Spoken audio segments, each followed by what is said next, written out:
In this video, I'm going to show you guys how to use Benchling to design primers for a cloning project, perform a virtual PCR, followed by digestion and ligation, so essentially the entire cloning project. Programs like this are really helpful because they allow us to try out different restriction sequences and primer sequences to help ensure a successful ligation before actually physically purchasing the primers. Now, you guys actually have it a lot easier. The primers we're using in our cloning project have already been designed for you, but it's important that you understand the concepts and know how to use this program. So first I want to show you how to import a new DNA sequence. So I'm going to open the project that I would like to add this sequence to. For you guys, it should always be your example project. And then I'm going to select this plus sign here and go to New DNA Sequence. In this field, I can rename my sequence and then simply copy and paste a DNA sequence. So you guys could copy the GFP sequence from your lab manual or the reading with this video. If you decide to do that, make sure you select a linear topology. Another way to import a DNA sequence would be to simply upload the sequence file. You could also import from a database such as NCBI, other websites, or even search for the gene name. However, I would like to work with the full plasmid sequence as our template because that's what we're actually doing in lab. So I'm going to go back to my projects file and go into my templates. And once again, we're going to select the plasmid we want to work with and simply copy it over. You should rename this with your initials, and then we're going to duplicate it. Now when I go into my example project, I can find it right here. So the nice thing about working with the full plasmid sequence is not only does it give us an accurate representation of what we're doing here, but it also has a lot of these features already annotated. So we can see like all plasmids, it has an origin of replication. It also has an antibiotic resistance gene here.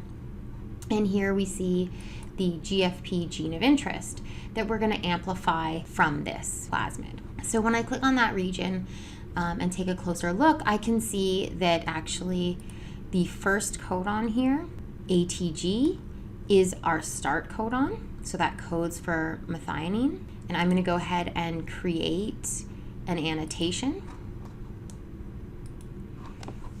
just to make things really clear for myself.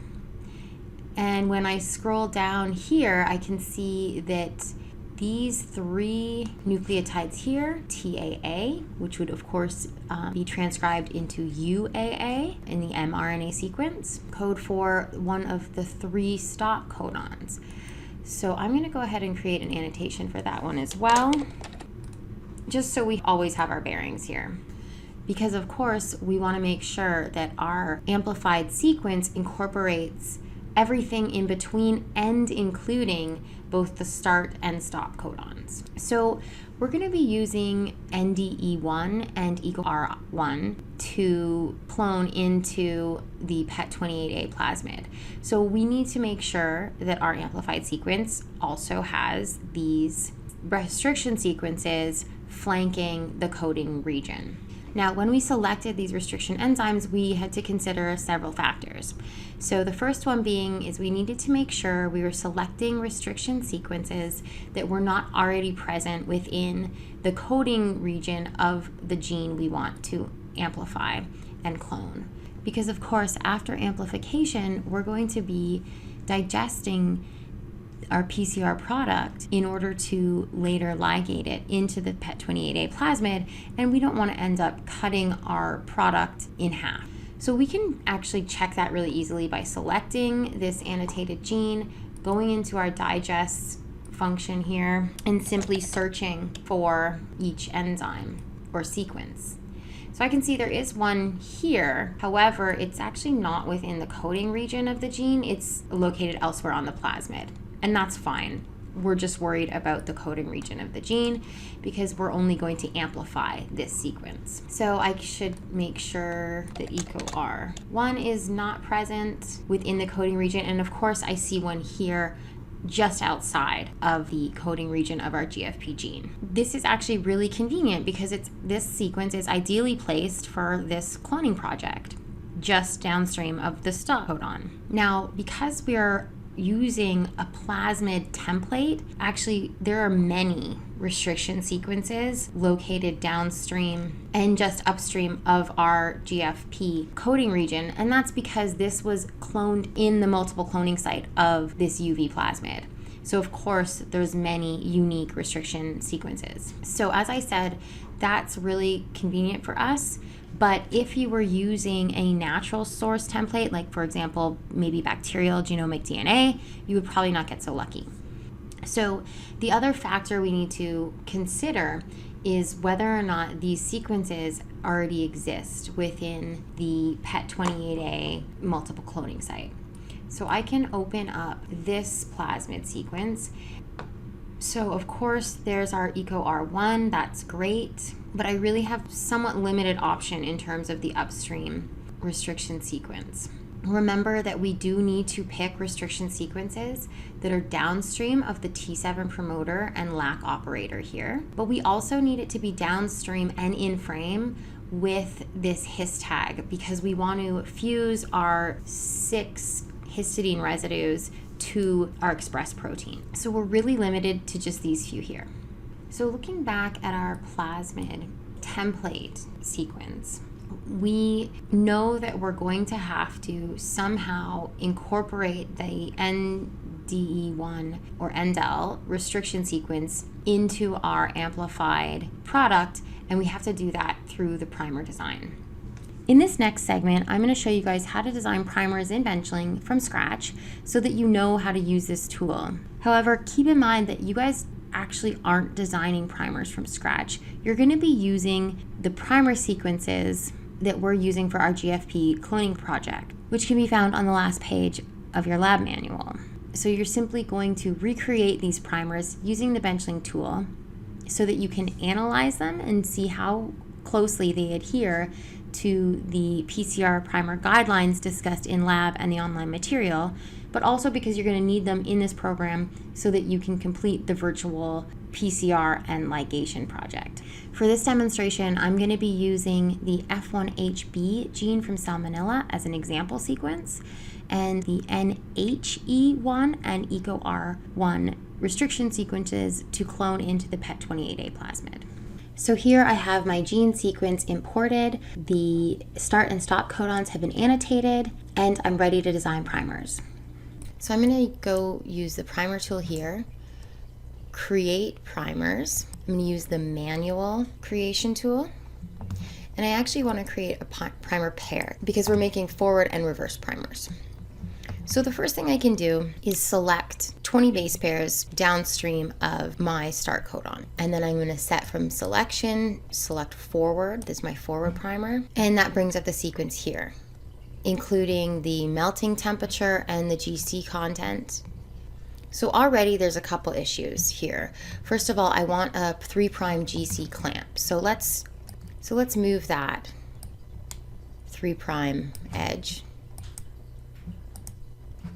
over, and then when I do that, actually it increases the GC content by quite a bit. So let's see if we can find a more suitable primer here. I can try shifting this down, and that actually has my 3' clamp and also a reasonable GC content. So I'm going to go with that one. Next, I need to add my restriction sequence. So remember that NHE1 was the upstream sequence in my plasmid. So I'm going to put that sequence on my forward primer. And I can do that just by searching here for the sequence and copy and paste that into my sequence bar. Then I need to add a few additional nucleotides on the 5' end. And I'm going to increase my overhang to include all of the nucleotides up to that complementary sequence there. Okay, now I'm going to work on my reverse primer. So I'm just going to start at the end of the gene and select about 20 base pairs up. I'm going to make sure I have a G or C clamp on the 3' end. and then set from selection, reverse. And I can see that this gives me a melting temperature of 56. That's within about 3 degrees of my forward primer, and I've got a 50% GC content. So that's looks pretty good. Now I'm going to do the same thing I did with the forward primer to add the Eco R1 sequence and add it to the 5' end of my sequence. And then once again, I need to add a couple of base pairs, or a few base pairs, to the 5' end and indicate the overhang length there. Okay, now I'm just going to give this a name. Make sure I save them to the appropriate folder. I actually have to select that project and then select the folder and save the primer pair. So as soon as I do that, this pop-up will come up giving me the option to create a PCR product. And you can always find this tool under primers, pairs, and select your pairs. So I'm going to go ahead and do that for my virtual PCR. These are the default settings, and you can go ahead and use them. We do want to include the primer bases rather than our sequence, including the overhang, and we'll want to keep our annotations as well. I am going to save this to assignment 2. And so that's created this fragment for me. It indicates the location of the fragment we've just produced, as well as the number of base pairs. In order to digest this product, I'm just going to use this same digest tool that we've used previously, and I can go ahead and search for the enzymes I want to use, run my digest. This indicates that there's 3 fragments that are produced. The first one is just a few base pairs in length, followed by my primary fragment, and then of course the fragment from the tail end of this sequence. I could also run a digest on my plasmid using the same cutters, and those will both show up on my virtual digest here. Now, in order to do the virtual ligation, I'm going to go to the assembly wizard here and create a new assembly. I want to digest and ligate. I'm going to select backbone and then make sure I've selected the plasmid that I want to clone into. So I'm going to select the first cut site, hit shift, and then select the second one. Now I'm right clicking and inverting this selection so that now I've selected the primary backbone here. I'm going to set from that selection, and you can see that now my backbone is PET28A digested with EcoRI and NHE1. So now for my insert, I'm going to select my recently produced gene fragment, and once again select shift both enzyme sequences from the linear sequence here and hit select. And this indicates that this backbone and insert are compatible. There are no issues here. I'm going to select done, and of course give this a new name and assemble. Of course I'm saving it to assignment 2, select. And finally, the only thing left to do here is add an annotation to indicate my gene. And luckily, I've included these start-stop annotations that make this really easy for me. And there you go. That's everything you need to know to design primers, run virtual PCR, a digest, and a virtual ligation in Benchling.